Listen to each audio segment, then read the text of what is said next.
This is the Wandering Mind.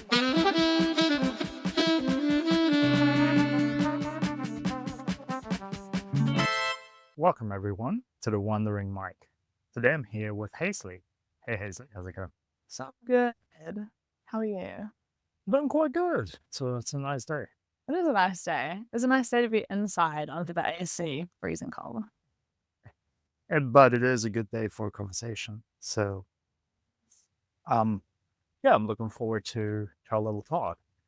And to get us started, if you just want to introduce yourself to the peoples, tell us a little bit about yourself, just a short introduction, your life, your journey, anything really you want to share. A short introduction about my life and journey. Well, it can be long. Okay. Hi people.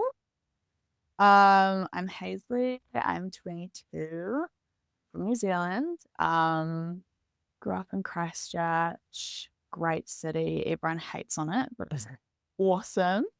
Living in Queenstown for the last 3 summers, I think. Dabbling in a little bit of travel in between some ski seasons. Yeah, I don't know. I'm a bagger. I like to do yoga, but I'm not an annoying hippie person, I swear.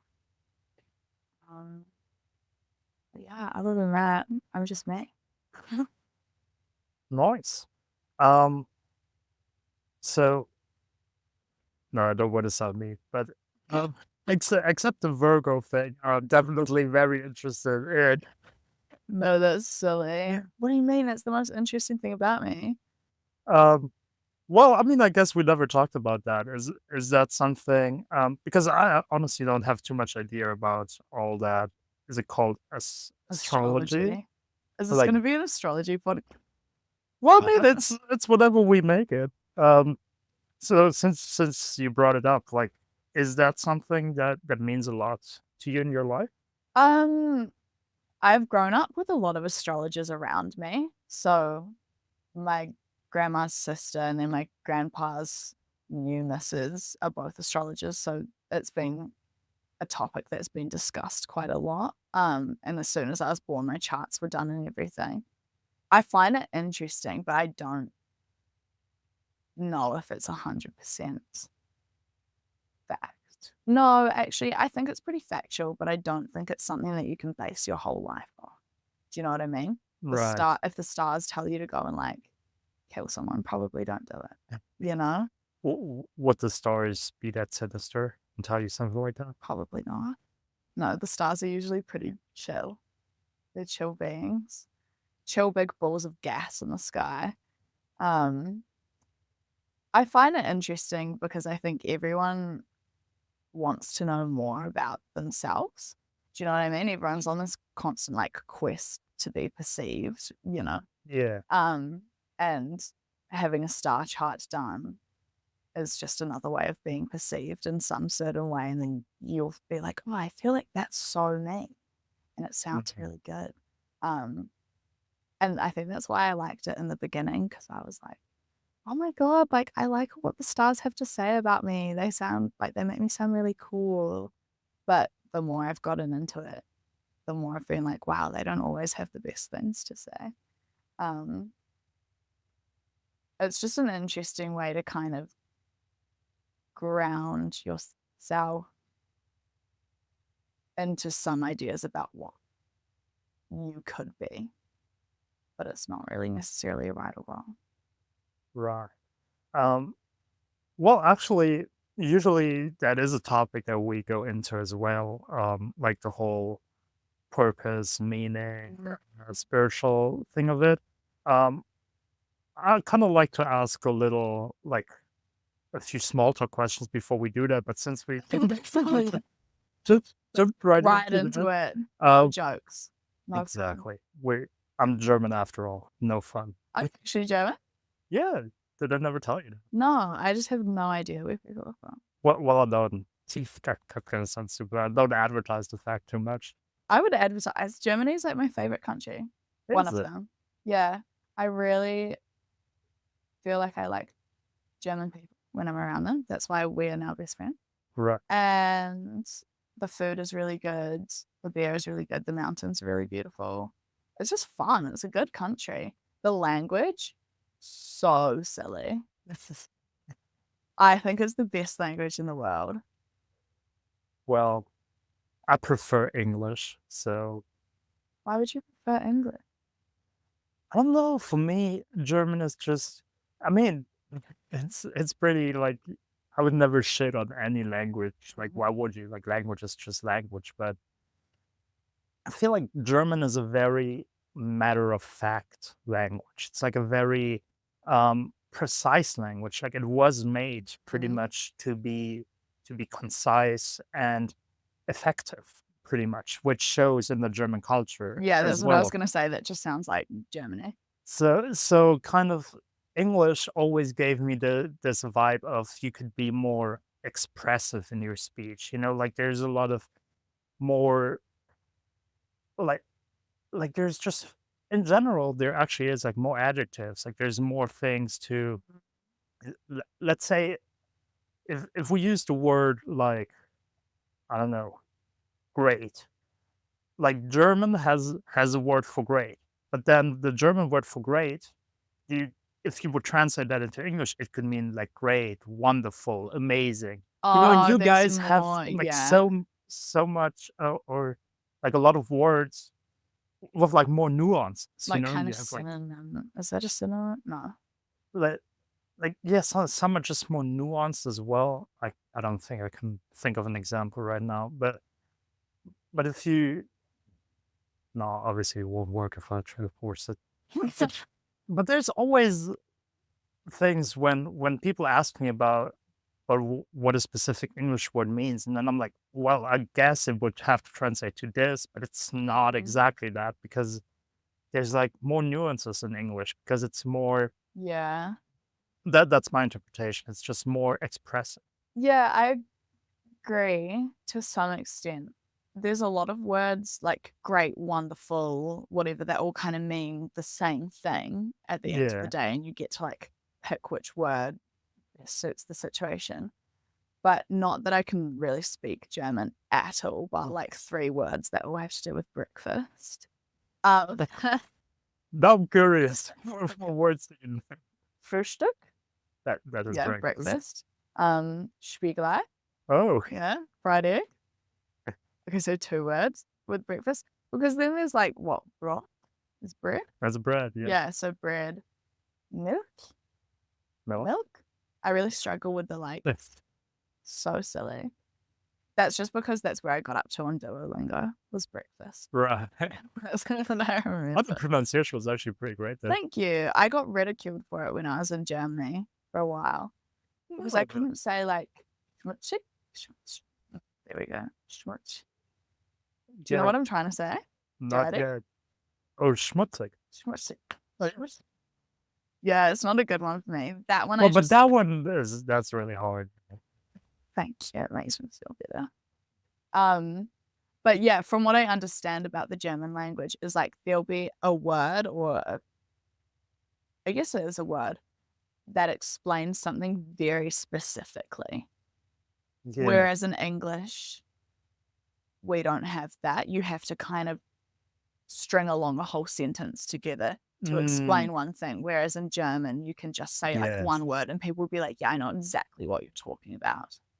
Yes. I can't think of any of the German words that mean that because I don't know them. But Well, yeah, basically that's one way the language functions is that's why a lot of people make fun of it too, is why we have like the longest words in the world yeah. because you can't just string along like yeah, like basically you can comprise a whole sentence, like you said, into a word. Mm, So if you would say like, I don't know, like the contract for my landlord's properties insurance or something like that. yeah.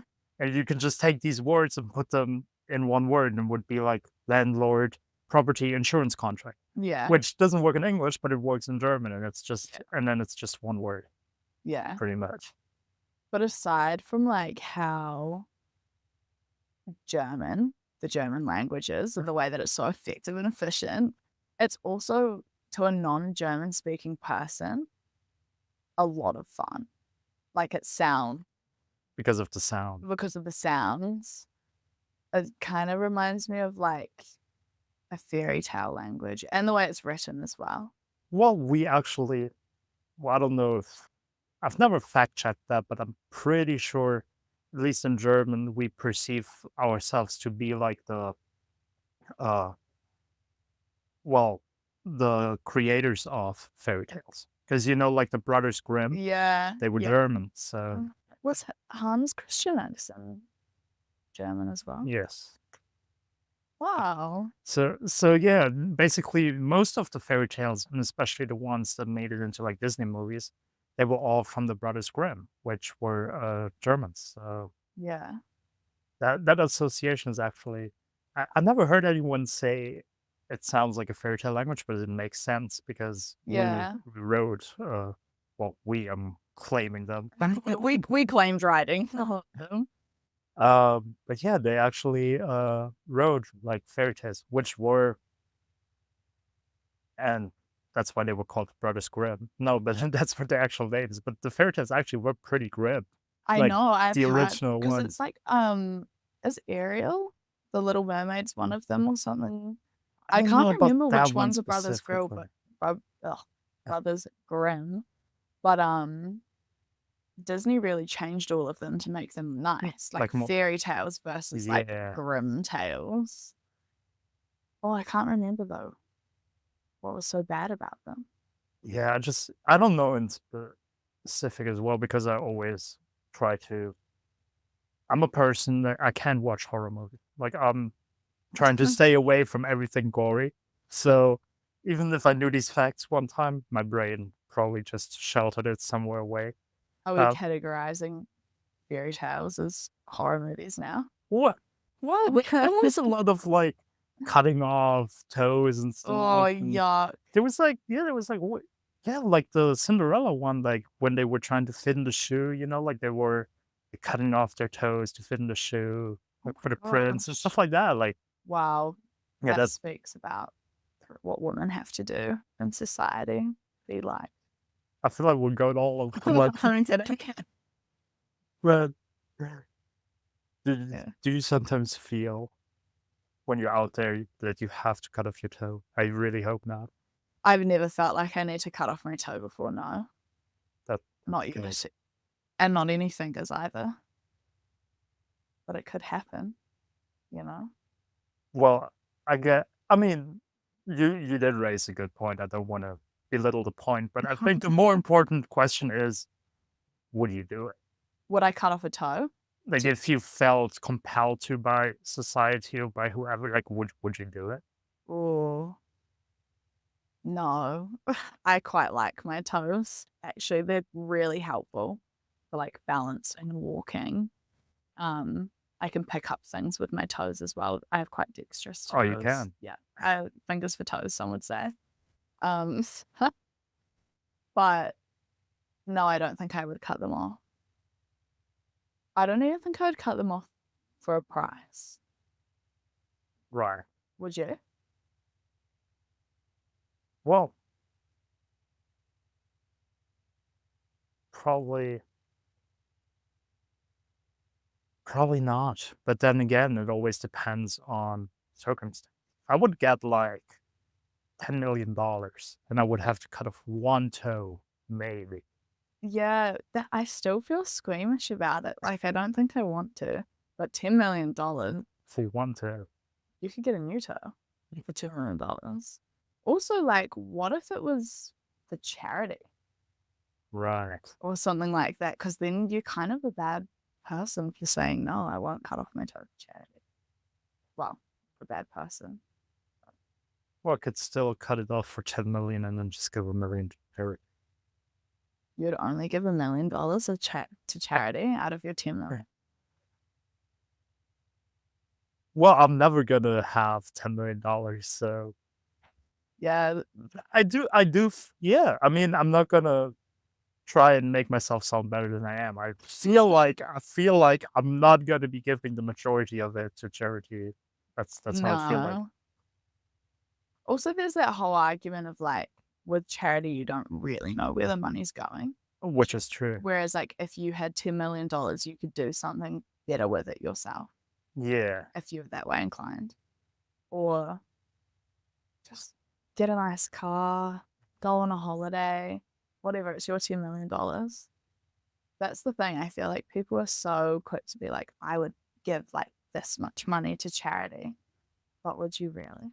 That's what I'm saying. Like when you said like you're just giving the million, I could have just said no, I'm giving 9. I wouldn't. Like obviously I wouldn't. Like No. I also feel like I'd be more inclined to give money to like my family mm, and people around me and like increase their lives. Like a little bit for charity because I feel like you kind of have to. And then a little bit for family. And then the rest would all be for me. I mean it the charity thing, like it is a thing because I feel like especially when you get older, like me. No, but like for real, like when you get older, you do feel like um if you're just doing things for yourself, you will Mm, definitely not be happy. So doing things for other people really is a thing. But then, like you said, I think for most people, it's just first and foremost about the people around you because those are the yeah. tangible people, right? So doing like trying to help out wherever you can, like with the people that are around you and that you love and all that. And because it is kind of charity, it kind of probably does make you feel good if you say, "Oh, I donated like $100 to this organization," but it's after you do that and you wire that money, you don't really have any other emotion like attached to it. Yeah. But with the people around you, like you see them every day and you like kind of and they thank you in person. This organization is probably not going to be like, "Oh, thank you, sir." Yeah. Yeah, definitely. I feel like it's that thing of being more connected to where it's going. Because if you're just giving like a million or even 10 million, whatever, to Mm, charity and not knowing anything about it, there's still such a disconnect. yeah. And yeah, you're right. You probably wouldn't feel as good about it. And I feel that that is when people do things like that after winning the lotto, it really is just that obligation, like the Mm. obligatory charity money that you have to give. Um, I think I do like the idea of doing something good with it yourself, but I don't know what that would be. Like start something, you know, do Yeah. a little like food drive for a while. If, if you can afford it, of course you can afford it. You've got $1 million now. Yeah, I think that would be way nice. Just doing something like a friend of mine in Germany, he's actually he started like building wells and stuff in Africa. Well, So he always like collects money and does like his own little donation thing. And as soon as they like hit their goal, they have like a team and they go off on this trip and they just build themselves. So they really know and yeah, then they are super connected because they are there and they actually like see the village, they see the people that they build it for. And I think that's super cool. Like yeah. that's really nice. I think another thing as well with like charity and philanthropy and all of those things is it's real. A lot of people go outside of their own space, like going to Africa, of course, is great and needs to be done. Mm. But there's always so much work that can be done like within your own community and your own Mm, towns and things like that. And it's so accessible. Because I think for a lot of people, they think about like, oh, but I could never go to Africa and help there kind of right. thing. And like, maybe you can't, but there's people in your surroundings and probably in your social circles and that need some kind of aid as well. Um, and then maybe eventually get to go to Africa. Whatever. Some of the overseas charity things like the well building sound really cool. I've got a friend that's just been building playgrounds Mm, in Africa, and it seems like something so like trivial, like playgrounds aren't like yeah, a necessity for life. But I think they've been doing some studies on what people in need actually want the most. And a lot of the time it is quite trivial things like right. a computer or a playground. Do they feel like they're enjoying life? Mm, Because I mean, you can always like somehow scrounge some food together and get water and clothes and necessities, but then you're just living. And like right. these people in the pits, they really want to like live And properly and have fun. And yeah, kids want to play on a playground. Yeah, no, for sure. That's it is about like a level of life.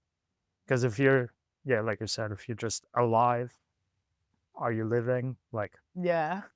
What's the point? Whoa, deep topic. yeah.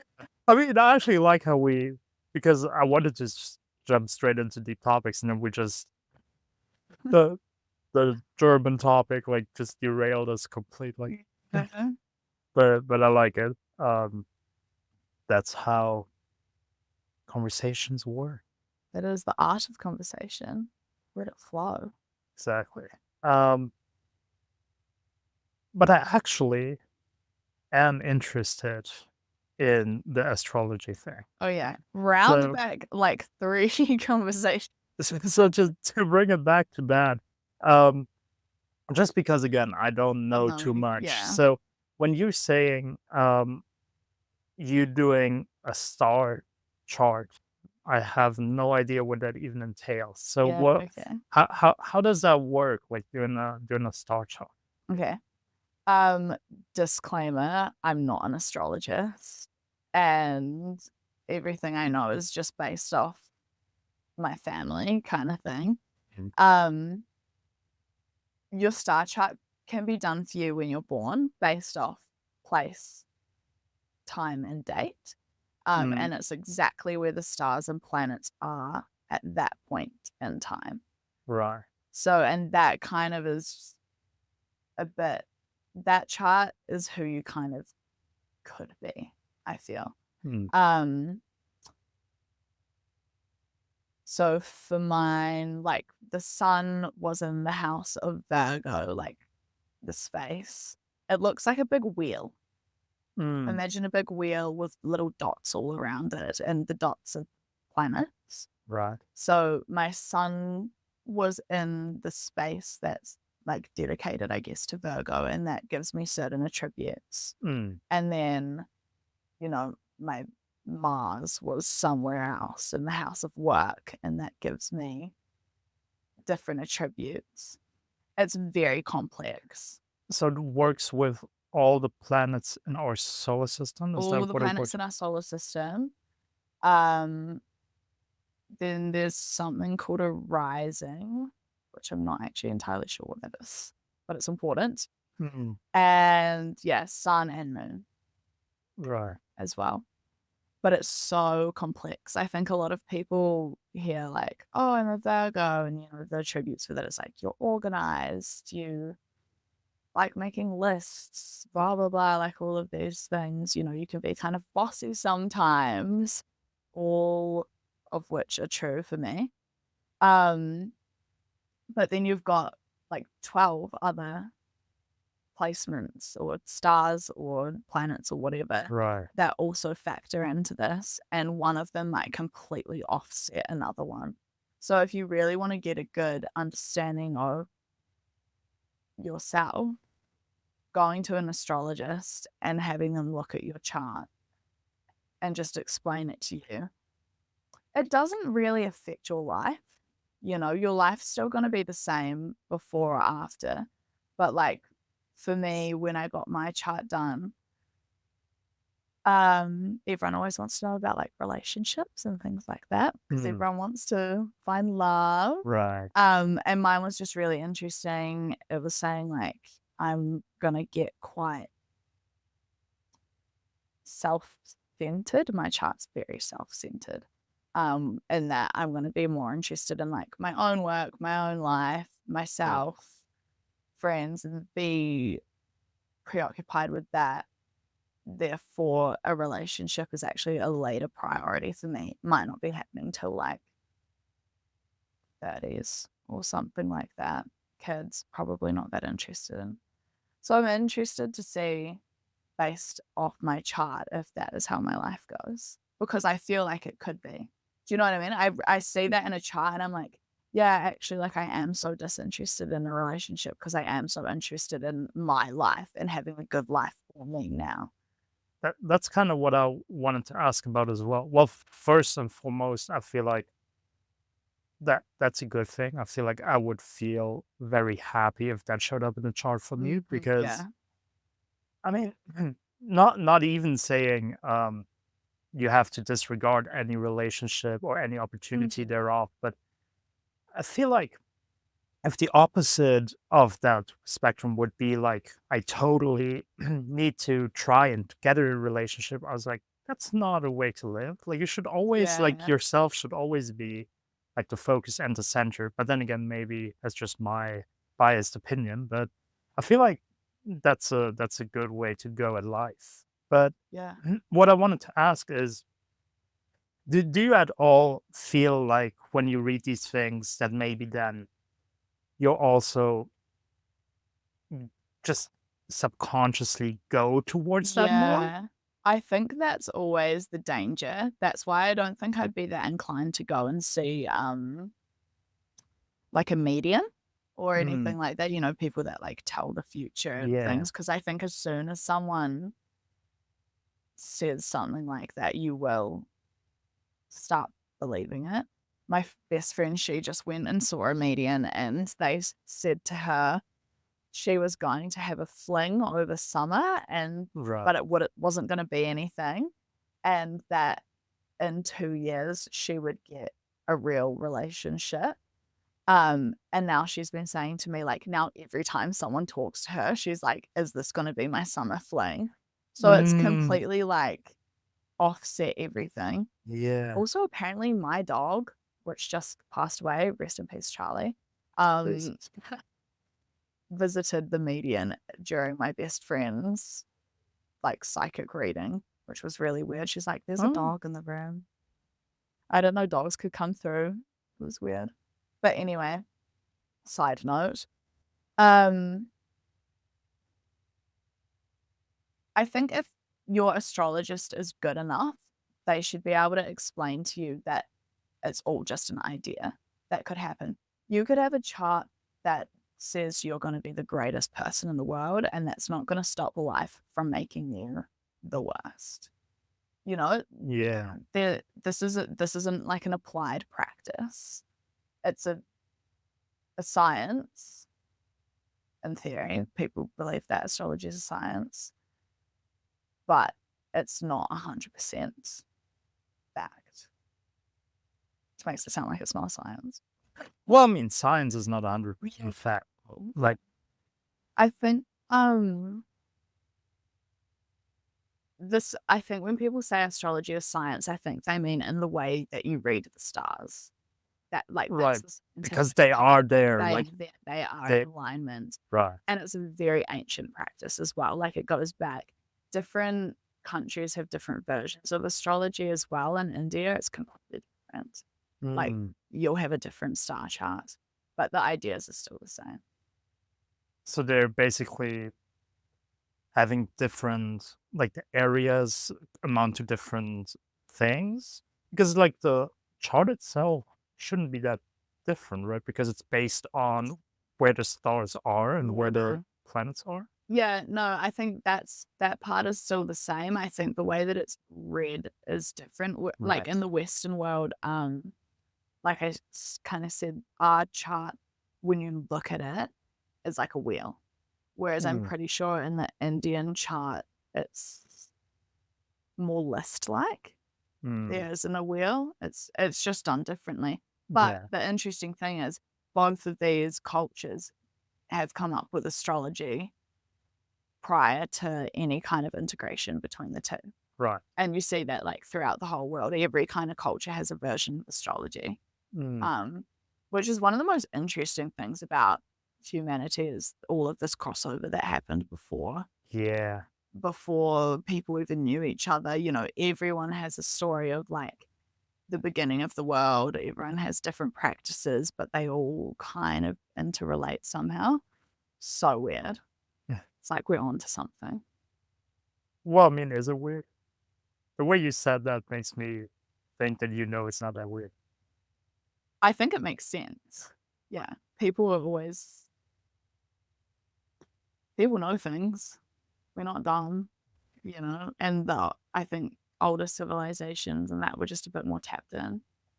Yeah. They just had them like they were connected to the energies way more Yeah. and than we are nowadays Mm. because we just like to build cities and surround us with other humans and distractions. Yeah. Yeah, And we do.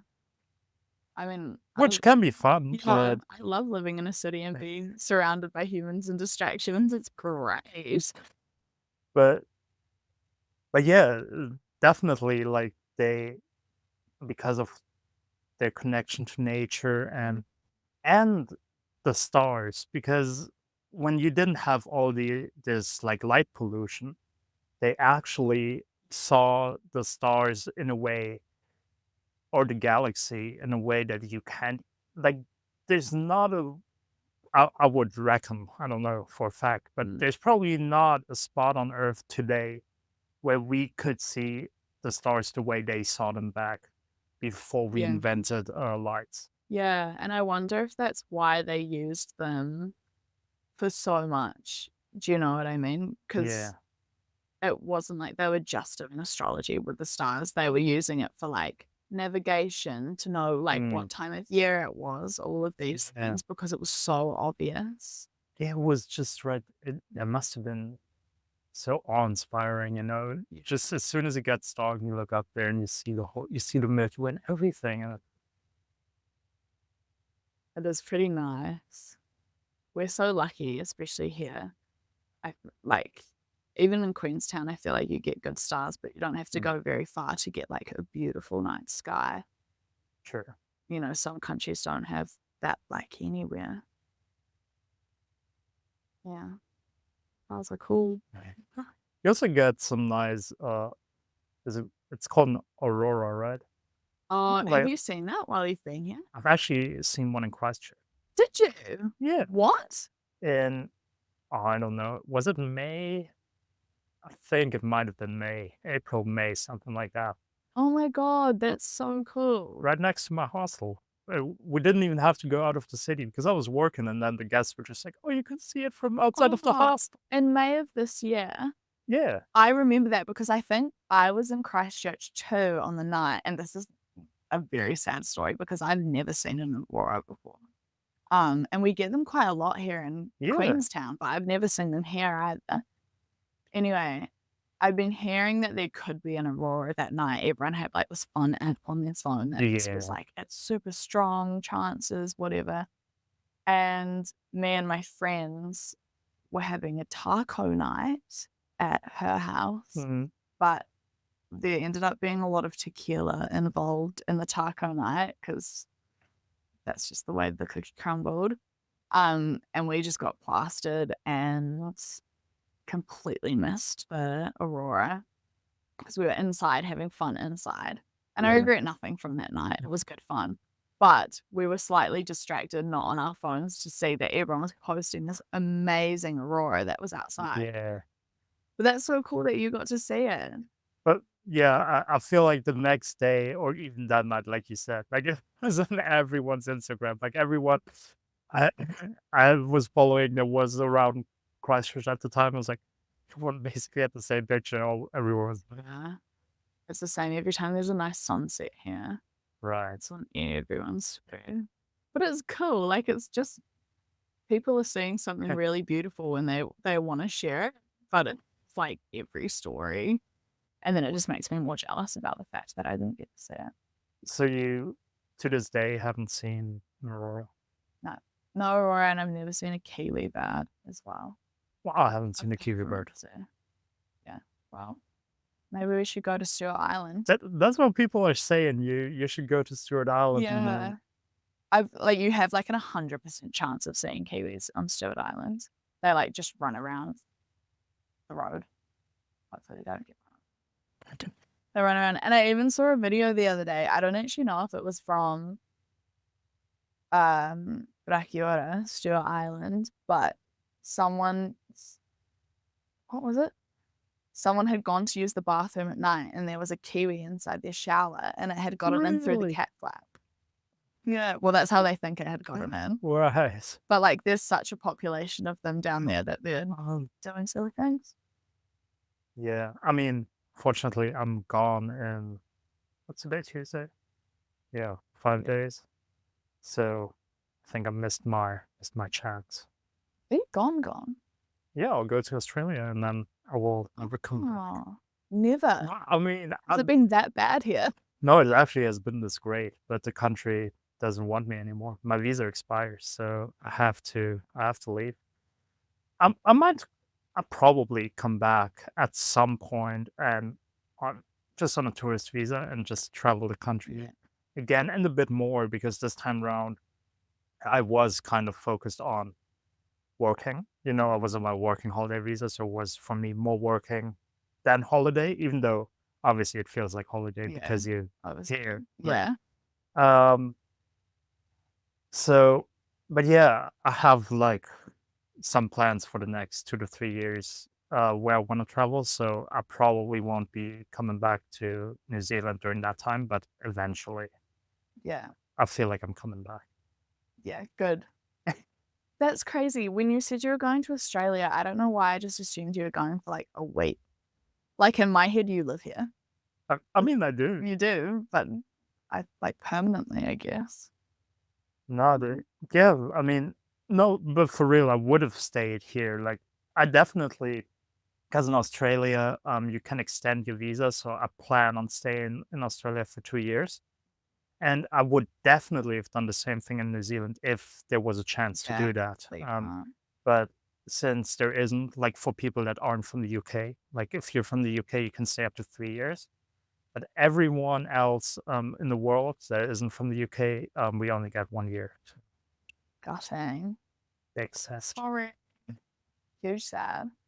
So what in your time here has been your favorite part of New Zealand or your best, like, just your best thing? Well, it's kind of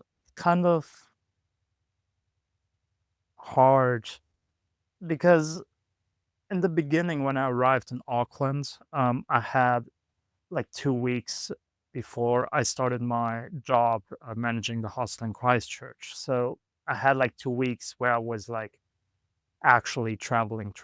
So it was like it felt very vacationy and Vacacious. vacacious. I don't know if that's a word. It just sounds like it should be. Well, vacationy definitely is. um, What's the German word for that? Vacationy. well, since vacation isn't a word, also doesn't exist in German, but vacation is Urlaub. Urlaub. Yeah, which doesn't sound too weird. I like that one. Um, I also like how I always say German words now with an English accent, even though I know exactly how to pronounce them in German. Wait, It's, well, it's Urlaub. Urlaub. Yeah, But then with an English accent. Urlaub. I can hear that. Uh, Silly. Urlaub.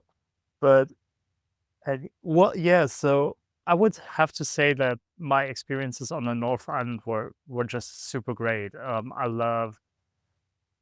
Well, to be fair, Auckland was okay. I mean, it's a Yeah. city. It's a Um, city. Cities are the same everywhere. I I actually I did the Hobbiton though from Auckland, and that was super cute. Like that. Are That you a was really. big Lord of the Ringser? Um. Yeah. Well, not you, but it was basically I was like 10, 11 ish when the movies came. Is that right? Or maybe even the third one came out then. But yeah, I was growing up and my mom was a huge fan. Like she read the book Really? and then when the movies came out, she was like she loved the book, so she had to see the movies. And so even after they were in the cinemas, they were in our household as, DVDs, if you Mhm. still know what that is. I do, in fact, know what a DVD is. I even know what a VCR is. Oh, there you You go. know, pictures. Uh, so they were there and like the extended version and everything. Yeah. So I like the movies. They're really cool movies. And even though I love reading, I never actually read the books because my mom has them as well. But I think after I seen the movies, it kind of um, I didn't need to read the books. Kind of felt like so. I never read the books, but love the movies. And yeah, the Hobbiton thing was just it's super cool to just like the set. It is really because they rebuilt it, right? I didn't know that.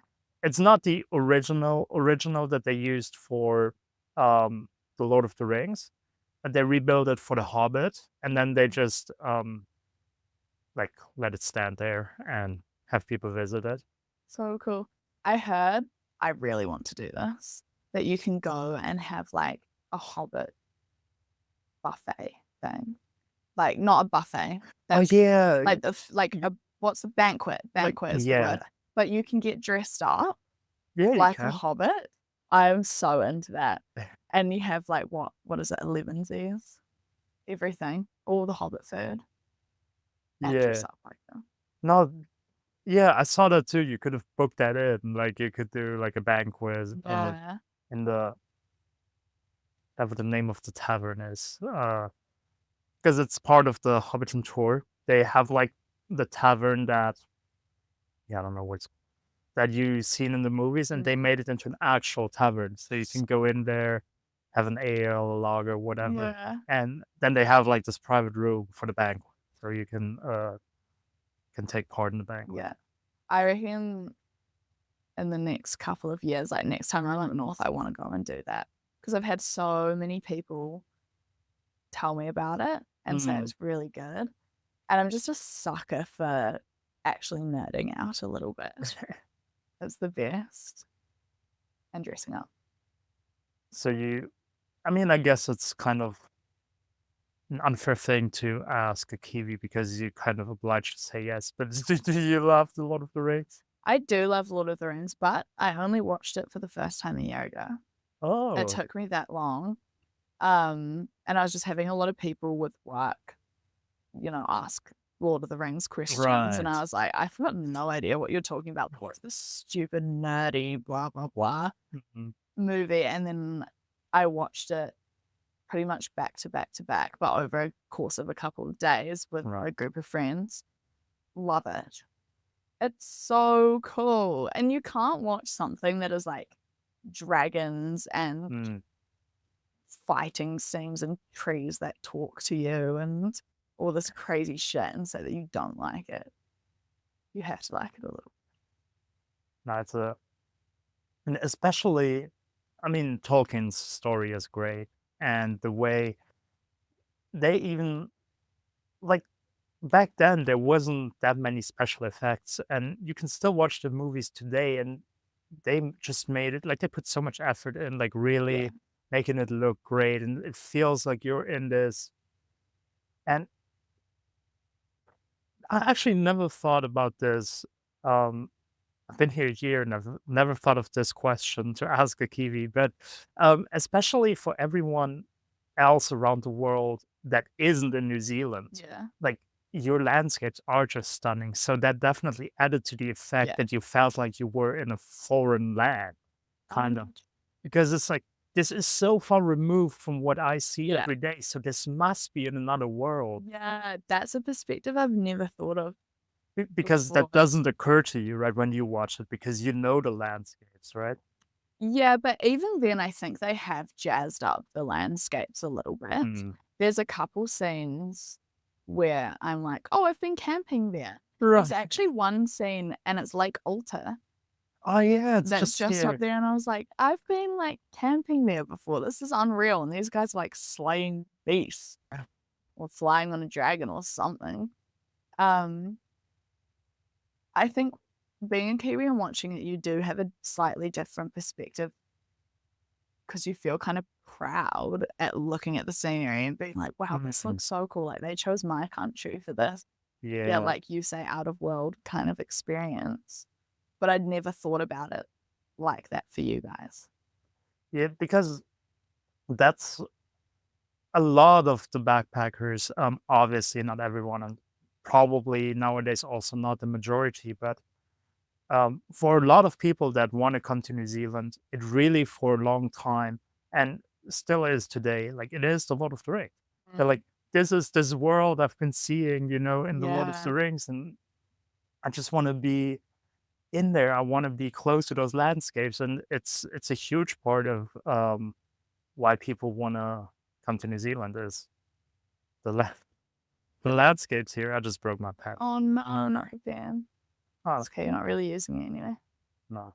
Um, but I think at the same time, because they have slightly jazzed up the scenery, Mm, you know, and it looks so grand. I mean, it is grand when you're here in real life, but the way the cameras capture it just make it look so amazing that I right. wonder if sometimes people come here to see The Lord of the Rings and they're like, "Oh, is this it?"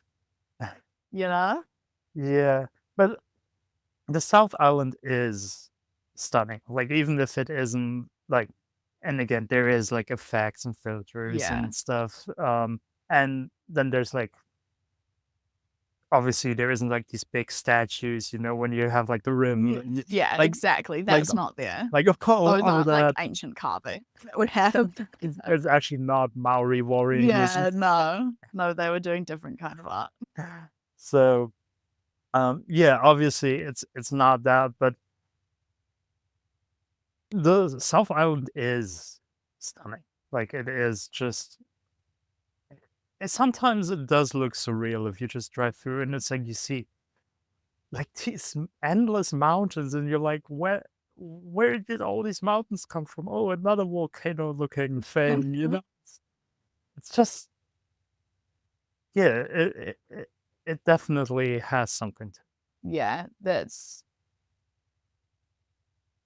yeah. I mean, I've lived in Queenstown alone for the last 3 summers, and every time I look at the mountains and the remarks, my mind is blown, and it's the mm, same as working on the Milford track for the last 2 summers, like, my mind is blown every time I see it. It's a beautiful country. Um, I feel very patriotic to this place.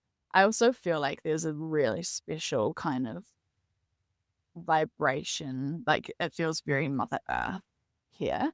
yeah. Um, Other countries, I mean, some of the most beautiful mountains I've ever seen were in Germany, in Mm, the south, as well, but there's, like, a different kind of frequency to them, but they're grand. That's actually beautiful as well. yeah. One thing I actually and again I've said often enough how I love the New Zealand landscape, but um one thing, especially here in Queensland, when people say, "Oh, it's such a great place to ski," and I'm like, "Well," and they even call them the Southern Alps. Like, well, we have the Alps, Road said. like I, That's so true. I know what like a skiing area should look like. Like Yeah, this, yeah. I mean, Called them the Southern Hills. That's what they are. yeah, I mean, it is an unfair comparison, but yeah, like you said, the Alps they are massive and they are really monstrous and nice. Well, less and less so these days, sadly, because of climate change. But when we had snow on them, like it doesn't compare. Yeah. It's 2 just different entities. Do you know what I mean? Mm, A lot of the European skiing, I think, is, going up and you stay in the lodges and there's the après and yeah, all of that. that's a very important part of it too. Yeah, that's what I'm learning. Whereas here it's a lot more like, you wake up really early in the morning and you drive to the Mm, BP and you get a hot chocolate, and then you spend 2 hours driving up the mountain because the traffic's so bad. Not really, less than that. And then you have your day on the mountain, and then you come back down, and then you have this town and the city and the life for the evening, and then you can go back up the next day. So there's that different right. aspect of it here. The snow itself, I mean, yeah, let's just blame climate change at not being that good. I don't know, I haven't skied in Europe or snowboarded in Europe before, so I can't say how much different the runs are. Well, I Have mean, to you be have? fair with all my ranting, I didn't ski while I was here because I wasn't actually here for the winter For the season. winter, yeah. I I literally came like 3 days, before the remarks closed, so, like, Oh, really? the end of the, Yeah. winter season, which wasn't real it was just when the skiing closed down, but it wasn't the end of the winter season because there was still snow, Oh, like, for really? another 3 or 4 weeks So after that. oh, But yeah, they just closed down everything. Um, so I haven't skied here, but from what I've seen, it just yeah, it doesn't look like in Europe. And I skied like in Austria mainly, because people from Germany like to go to we have like skiing areas in Germany as well, but we usually go to Austria because they have more like they have the prettier ones, and the Austrian people are also nicer okay. and friendlier. So Oh, do you think so? definitely. Huh, interesting.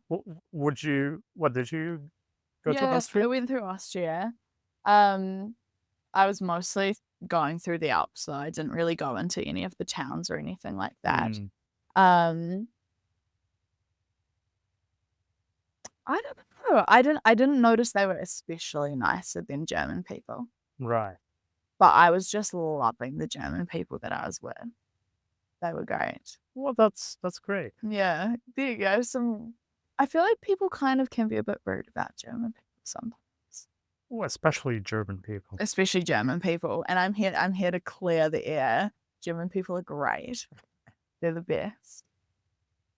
But yeah, going through the Alps and seeing some of the ski resorts, like just walking through them, it's a whole different beast. They're massive. And someone was saying about, the things you can do where you ski through all the different resorts like in a day, and you Oh pretty much yeah, like traverse around this one massive mountain, and it yeah. takes all day, and you are crossing borders technically while you're doing that, and it's just Mm, mental craziness. I think the size of the skiing there is just so much bigger as well. Whereas this is right. kind of like you go up and have fun for the day and then you come back down. Yeah.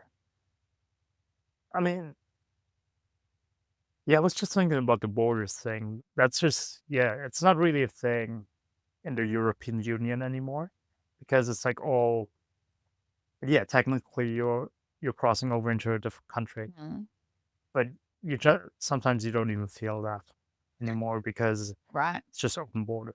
Yeah. Which seems crazy to me. Do you know what I mean? I walked between Germany and Austria, Hmm. and yeah, didn't realize I'd crossed the border. There was like a tiny little like brick on the side of the road that Like had welcome to like an O. No, it literally just had a little O oh on it, and that was how you're supposed to know that you'd crossed the border. And I like went past it, and I was just thinking about something else, and then one of the guys I was with was like, "Oh, we're in Austria now," and I was like, "Oh, we have to go back and take a photo at the border, like 1 foot in each country." Ha, ha. right. Um, but yeah, that's so mental to me that you could just board across so easily. That's cool. Yeah, it's that's one of the cool things about Europe as well. Like when I drove down from Germany to Portugal, where I was working, I crossed well, like including Germany and Portugal, like 4 countries. You start in Yeah, Germany, you get France, you get to Spain, yeah, and then you end up in Portugal, and all that in 2 days. Wow, 2 days? Yeah. I think it Wow. was, like, just driving. It might have been, like, I don't know, was it, like, 18 hours with breaks and everything? So 18 hours driving, 2 day yeah, not 9 hours per day. Wow. See, when you say like, "Oh, I drove from Portugal to Portugal from Germany," that doesn't sound like it should be physically possible. Do you know, I feel like there should be a body of water somewhere in between, but there's just Right. not. Yeah, it's strange for someone being from an island, right? Yeah. So far removed from everything. Yeah, the tropical island of New Zealand. So nice, yeah. Yeah, I oh, actually, that's the one thing that kinda bummed me out a little bit about the border crossing thing was I was wanting to get more stamps in my passport. Mm, Now I've been to all these countries and have nothing to show for it, apart from lots of photos and memories. But within the passport, I feel like back in the day, people would go traveling and they'd come and back with stacked yeah. passport. I was talking to someone who traveled around Africa when she was in her 20s and she's like 50 something now. Mm. And she was saying that she nearly ran out of pages Oh, in wow. her passport because she was doing so much between countries. Like, what a cool Mm, story. yeah. But I feel like maybe if you go into, like, a government place and be like, "I'm here on vacation. Give can me I a have a stamp." stamp? They might Damn, I I should don't have know. done that. Yeah, like an embassy. Yeah, maybe they have something like that. But I don't know, maybe they also don't because, like, stamps do sound very old school now that I think about it. But they do still stamp you if Like, you fly into that country. when I came here, I didn't get a stamp. Really? I get an electronic visa, and then I basically just went through I didn't even have to greet a human, which was so weird to me because No. I arrived in Auckland at the airport, and I also knew I wasn't on a tourist visa, I was on a working holiday visa, so, like, a very specific Yeah. thing, and then there was just, like, this portal where you had to go through, where you had to scan Mhm. your Yeah. passport, and then you're in. So it said, like, all EU citizens this portal, and I actually went to a guy and I was like, "Hey, mate, am I good with this portal? Because I'm not a tourist, I'm, like, on a working holiday visa," and he basically just went, "Yeah, EU, go there." And I was like, "Alright." And that was weird, and then I scanned my passport and I was in the country. And it That's was quite so weird. strange. No, I feel like a lot of the excitement that comes with traveling somewhere new is the process of customs and, Right? greeting someone and then asking you all Like, the "Yeah, what you questions. do "What are here? you doing?" Yeah. Exactly. Like, that human interaction is really important, I think, as well. When I went to Australia, because Australia and New Zealand are, like, reciprocal countries, and I Yeah. went and I was gonna be working over there, um, I had, like, a similar experience where I walked through all of the customs and well, the customs that was literally nothing because Mhm. it was like I was arriving on an Australian passport. Right. So I didn't have to talk to anyone, do anything. And then I ended up talking to like a security guy or a customs guy, whoever it was, and just saying like, "Hey, I'm actually planning on living here and working here for the next like Right. who knows how long. Do you guys need to write that down somewhere and just know that I'm in the country now?" And he was like, "No, it's fine." Like, but no one knows where I am. I mean, they obviously do from the scanning things, but Yeah. I felt for me like I needed to get like a ticket or something to say that I'd arrived. That's how I felt with the working holiday thing as well. I was like, "So I'm just here now?" Like, Yeah, someone greet me. Someone welcome me. oh. Um, well, I feel like we we just wandered everywhere. Yeah. Um, so it's hard for me to rein it in. Um, Rain it in, it's just splattered.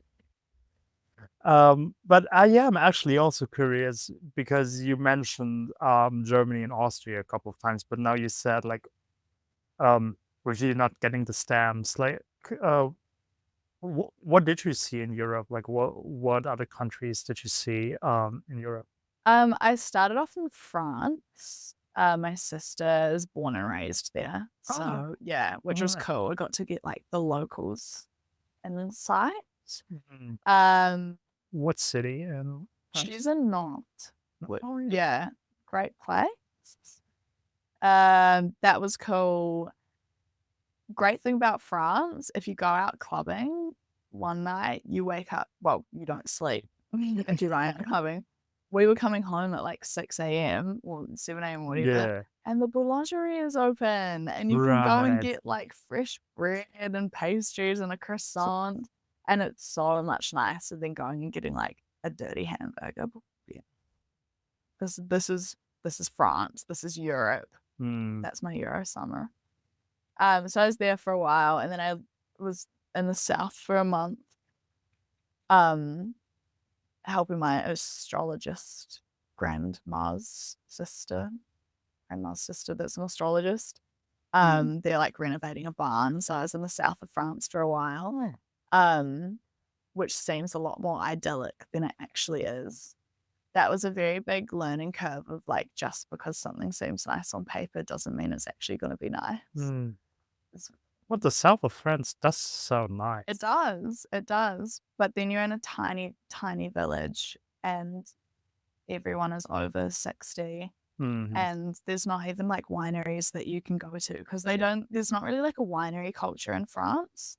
There's Mm. viticulture and producing wines, but there's not, like the way that we do wineries in New Zealand is very much like, go do a wine tasting, have a cheese board, sit amongst your grapes, Yeah. and that's just not a thing there. So I was actually kind of bored, which sounds what's the word? It's just like I'm not taking it for granted, which I'm not. It was a good experience. Um, but it just really showed me that you can just be equally as bored when you're doing your big world travel as you are at home sometimes. So that didn't last super long. And then I actually walked from Munich to Venice, which was You walk? I walked. That was my big achievement That sounds like a last year. great story. From Munich to Venice, From Munich to Venice. how long did that take? 27 days, and we took one rest day, so we could let another Wow. group of people catch up to us that we'd met along the way. Yeah, it's like 600 kilometers, I think, and we hitchhiked a couple sections Mm. as well because the road bits were just really boring and really, really hot in the, Mm. Venetian plains on the way back Right. there. But yeah, that I'd say was one of the best things I've ever done, and the Alps are amazing. The huts are amazing, the food is so good. Seeing so many animals, marmots and things that I never see anywhere else. Mm. Um, and just being shown, like, what a human can do when you just put one foot in front of the other. Just keep walking. That sounds like such a, because I don't know if you have the same, um, like, connection to it, being from New Zealand, but especially in Germany or, like, Central Europe, we always, romanticize, like, the southern countries and especially Italy. So, is that just sounds like such a romantic thing to walk to Venice, you know? It's like you go Yeah. through the, like, would you be coming in through, what's that called? Like, 'cause you go through the Alps and then, like, Tyrol? Yeah, South Tyrol, yeah. Yeah, so you go through there and then you you probably won't pass Rome, right? Because Rome's a little No, bit more, no, you yeah. just kinda go straight down from South Tyrol, and then you walk along the Venetian plains where it's very flat, and then you just walk along the kind of curvy bit that goes into Venice. Mm, It's interesting because it sounds really romantic, like walking into Venice, yeah. and Venice it was nice to be there, but the best part was being in the Alps Mm, and actually walking into Venice after going through, every roller coaster of emotion and very expansive conversations with people because you're just with these people for a month that you've never known before. Um, Right. and you're walking with them for like 9 hours a day. Like, I feel like I know these people and they know me better than anyone else in the world. And I'm never Mm, going to see them again, which is a strange feeling as well. So you get to Venice and you've got this, this is the goal. This is what I've come here for. But in the back of your mind, you're also like, wow, I'm about to lose all of these people. mm, And you walk into like the big square with all your like sweaty gear on and backpacks, and you smell a little bit and it's gross. And everyone else is dressed up super nice because they're all tourists and they're there for like their Venice cute like boat pictures. Um, and you get into the square in Venice and no one knows what you've just done. And all of a sudden it's over, but there's no real finish line. It was a really strange feeling. Like, yeah, the romanticism of Venice completely fell away when we got there. And we were just like struggling to not get depressed. I I guess I can totally see that because like for a month, which is a long time, like your life was hiking. Like it was like moving and seeing new things every day and having like these new impulses, and then all of a sudden stuff. Yeah, it just stops. And you get so used to that routine. Man, Right. like it is a good life, especially these huts that the mountain huts, the Mhm. alpine huts throughout Europe. They're insane. You wake Yeah. up, you have like a full buffet breakfast with like bread, meat, cheese, No. mueslis, boiled eggs, coffee, like whatever. And then you just walk and it's stunning. And you talk to these people about literally everything. It's like podcast, but for 9 hours or more. And then you get into this hut and, these huts have like bars and you can get like a beer if you want in the afternoon and sit in the sun and you're sitting in the Dolomites, which is Mhm. crazy. Um, and then you can have a three-course dinner, beautiful local foods, Mm. sleep, and then you do the same thing again. And there's just like nothing wrong with any of it. And then all of a sudden it stops and you're like, wow, I have to actually think about something else and try to process everything that just happened. It was, yeah, really strange. S- Sometimes it is weird how, because when I'm out in nature for longer times, and I mean, the most recent one was the Milford Track when Mm. I walked the Milford in, was it November? No, it was December. No, it's already almost 2 months ago. Crazy. Time Life goes flies. so far. Especially right now, I feel like time actually flies. It's crazy. Yeah. Um, but when I was there and I I was, you just kind of thinking like, this is a life too, like this Yeah. is also, how is that not, how is that not life? You could do this like for, Forever. you could.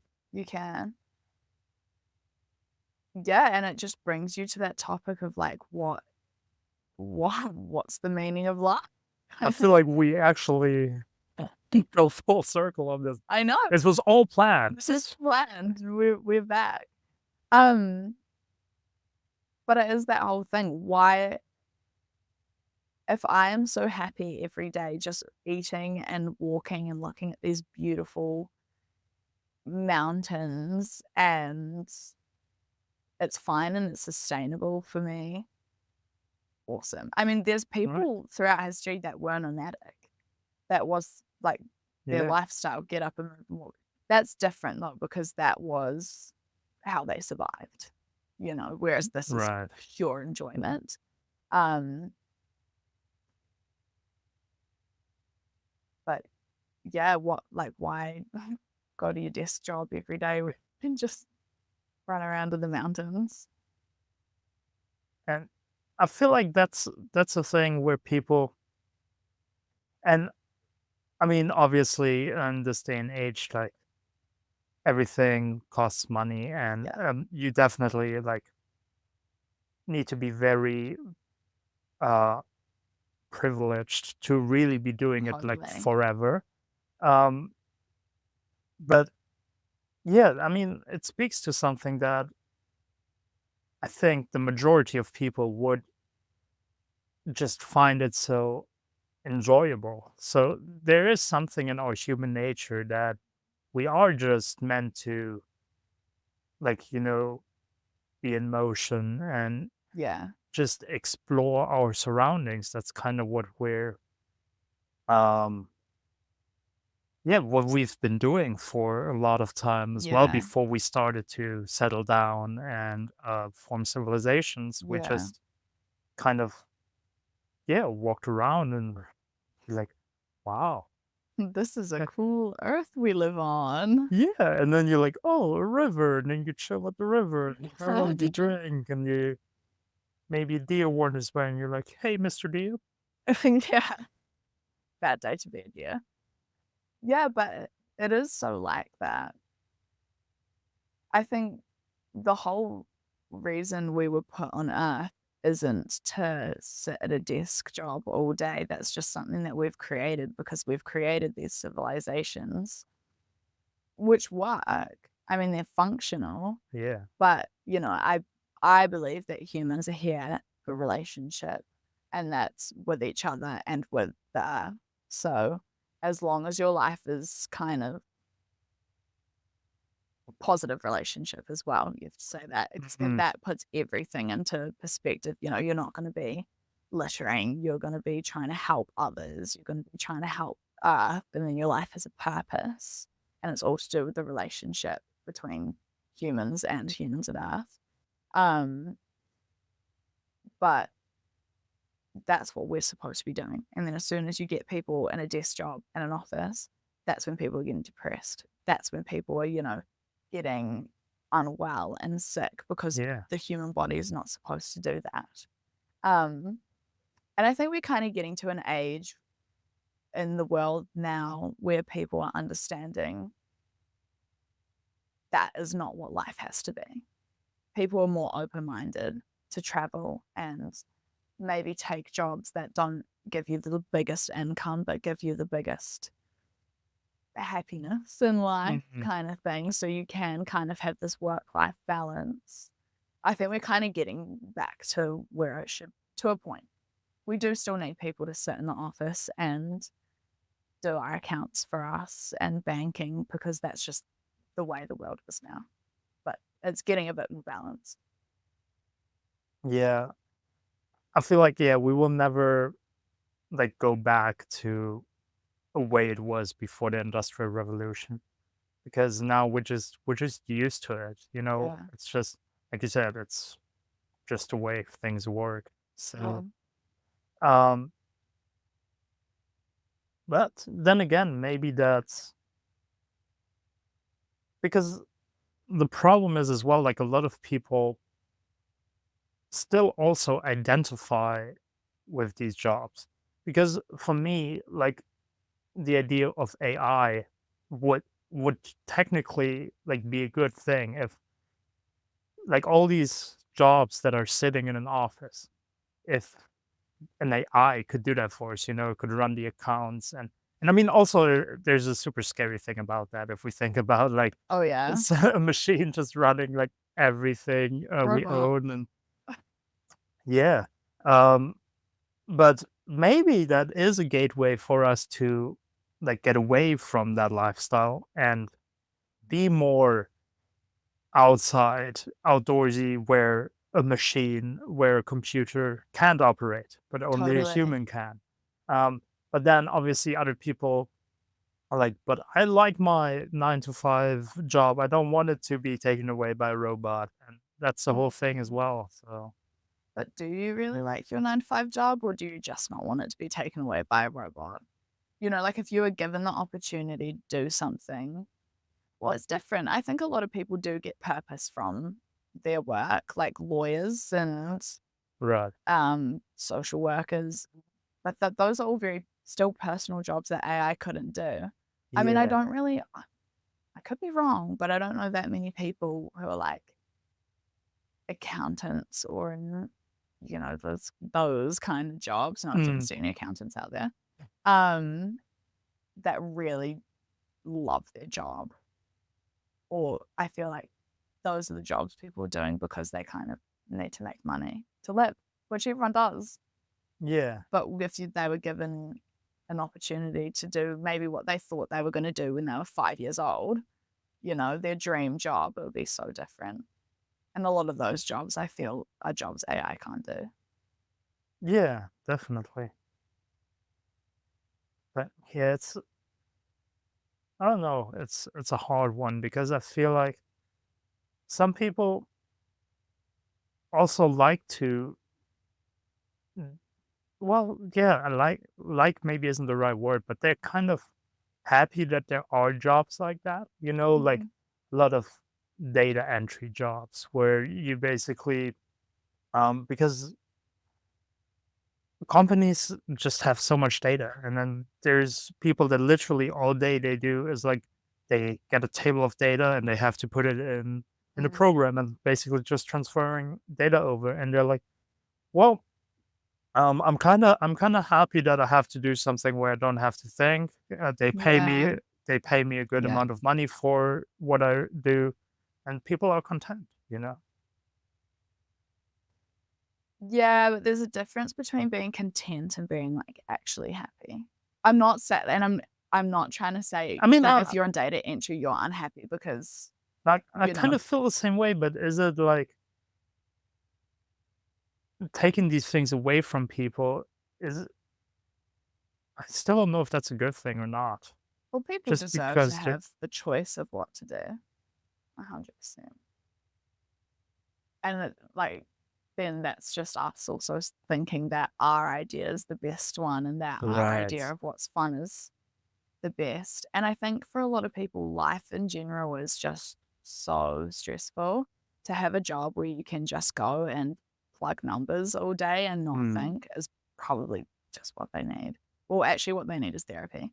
I think maybe go and get that first. And I Right. can't do that. So there's another job. Um, and the other thing as well is if you start taking away all of these AI based jobs from people, there's a lot of people on this earth who will then need a job of some description. And that's the biggest problem as Yeah. well with, overpopulation and this, that, and the other. Some of these jobs that seem really pointless are actually needed because people have to work. Because we just need, yeah, And people that's need just jobs. what we've set up this world to work like. Fun stuff. Well, maybe at some point. No, it seems like it's getting too negative. I Well, no, maybe at some point it will all just explode and people will see like that's not like the system worked for a while, but it can't work forever. And then we just go back to like living in our little villages. villages. Yeah. Communal living. It's great. Yeah. And humans are really adaptable. That's how we've gotten to the point where we are now. That's why we stopped living like cavemen and moved into, Mesopotamia and, Mm. you know, actual civilization started agriculture because we learned and we changed. So it's really easy to feel like we're in too deep, um, and that we can't go back. It's hard to go back. We don't have to go all the way back to living like cavemen. That's the other thing. That's a stupid idea. Yeah.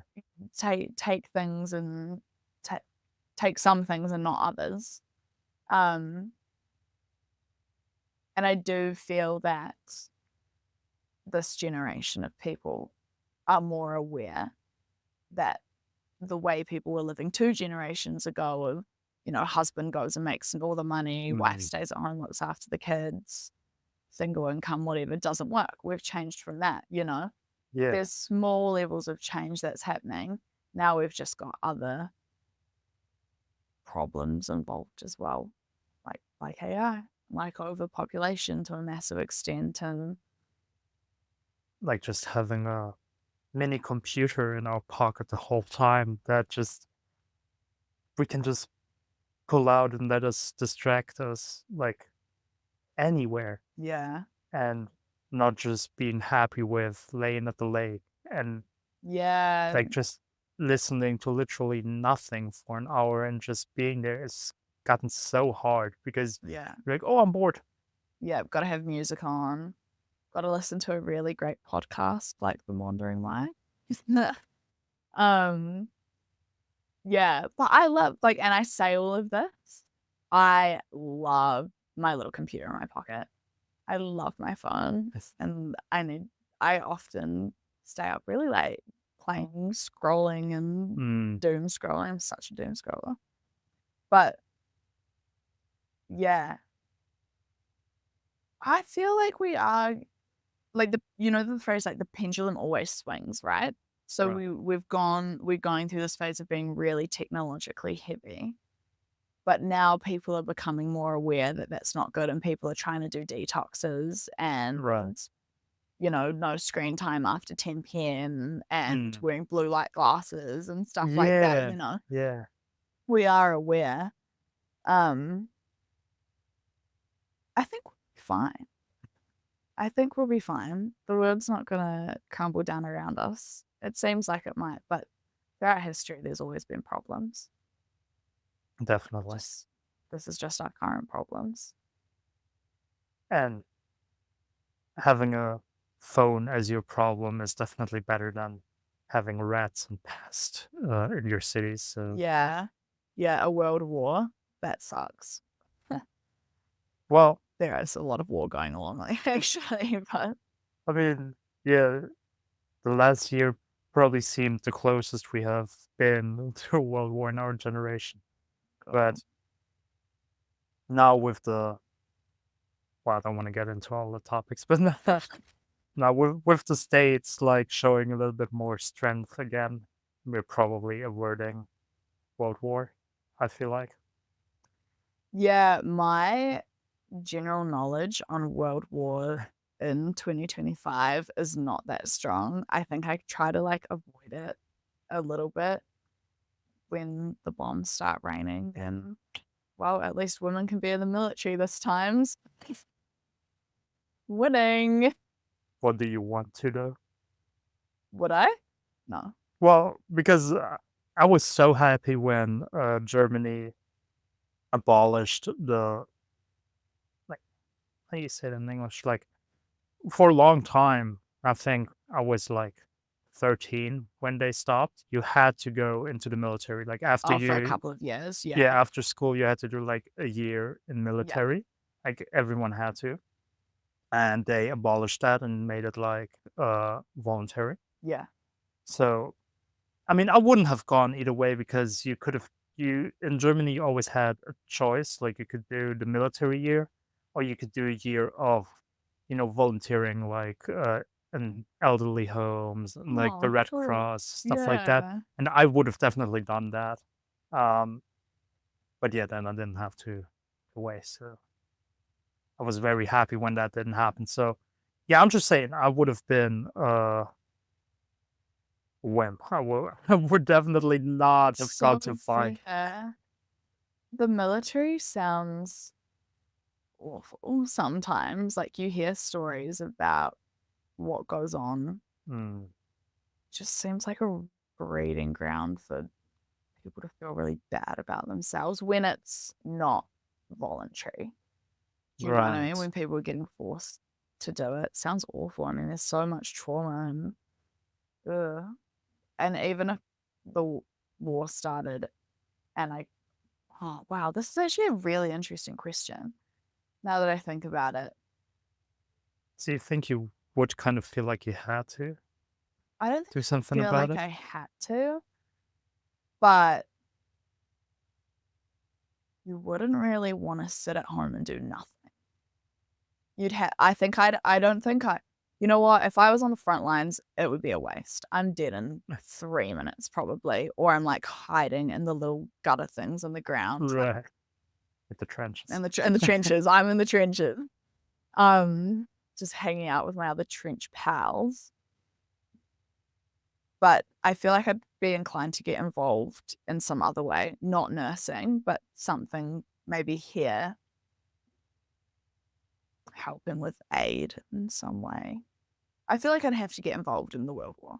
Would I? No, I don't agree with war. Oh, this is such a big question. But what would you do?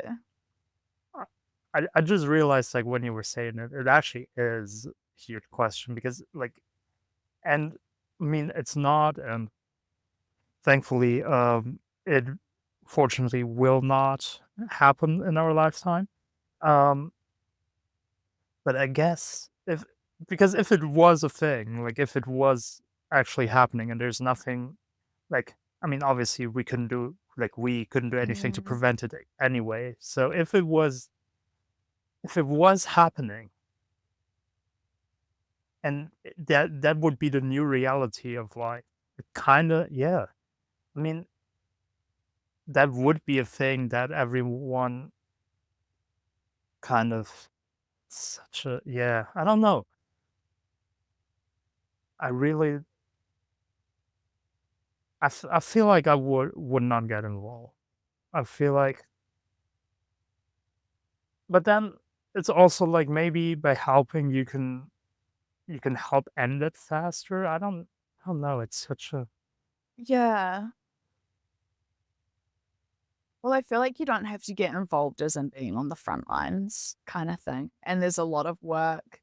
I mean, war causes like displacement and mm, like another refugee crisis kind of thing. Like you could aid in that kind of way.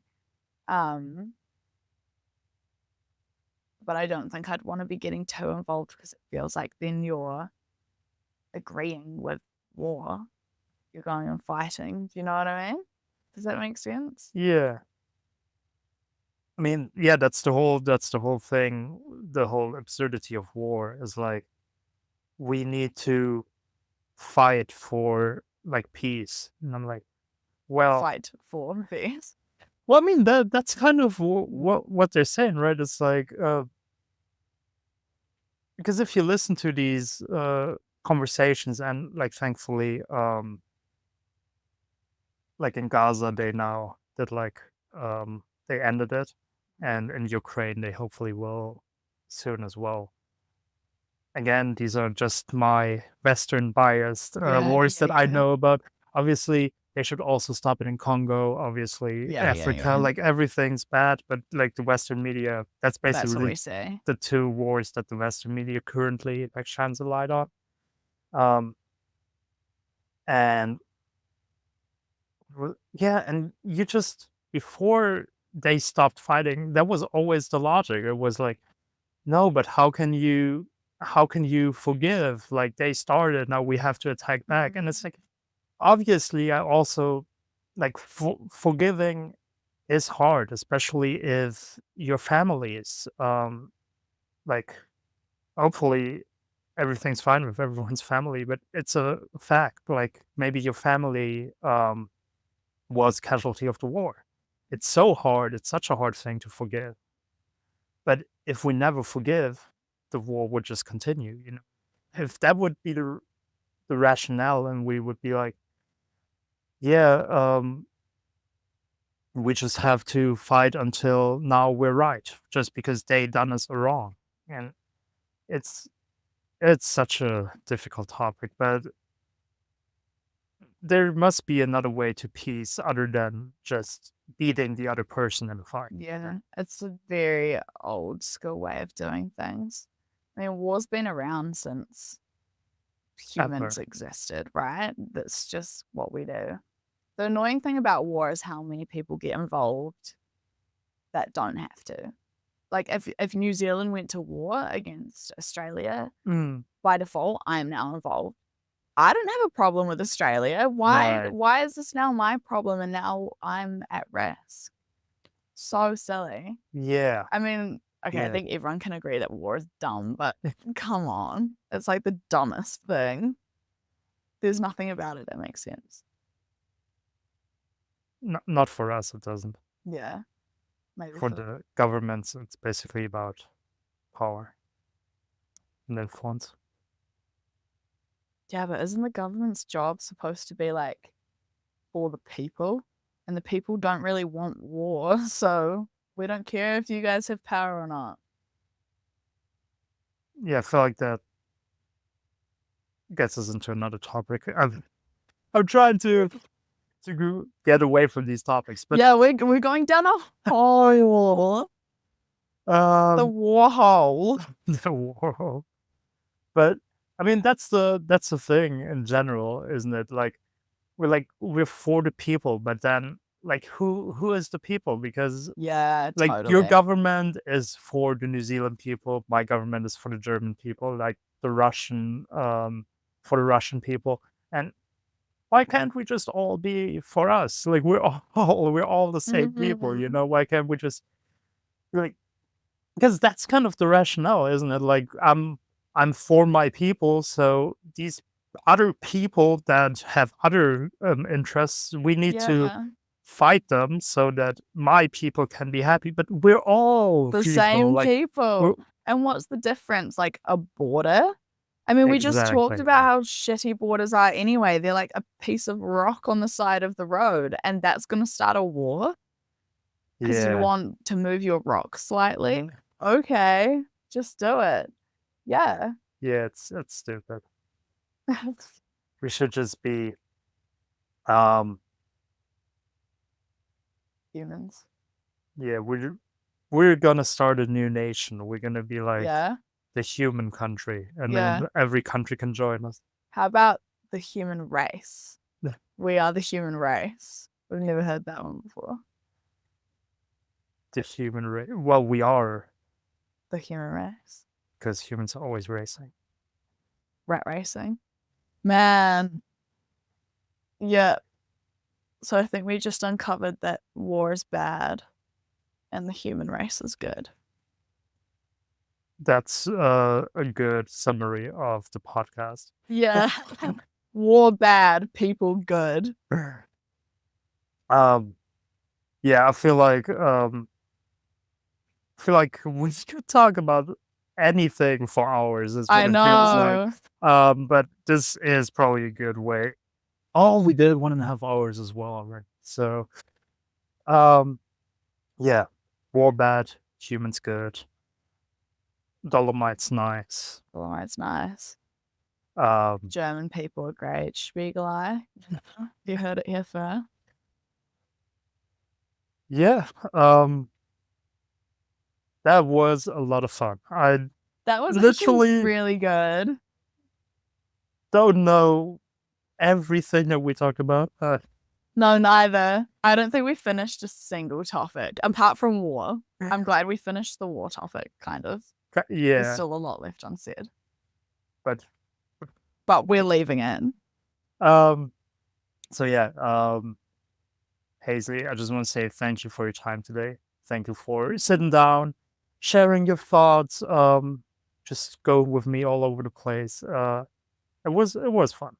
This was been great. I am a podcast virgin, so I'm glad. Mm. Wait, Don't I'm finish not that gonna. sentence. I'm finishing that sentence. This has been fun. I've enjoyed it. I would definitely do it again. Yeah. Well, I'm glad you had fun. It was super nice, and we like people don't even know how easy this went by. Like we literally could have done 6 hours. I'm sure we could have. A podcast marathon. Um, well, with that, enjoy the rest of your day. Yeah. Thank you. Bye, everyone.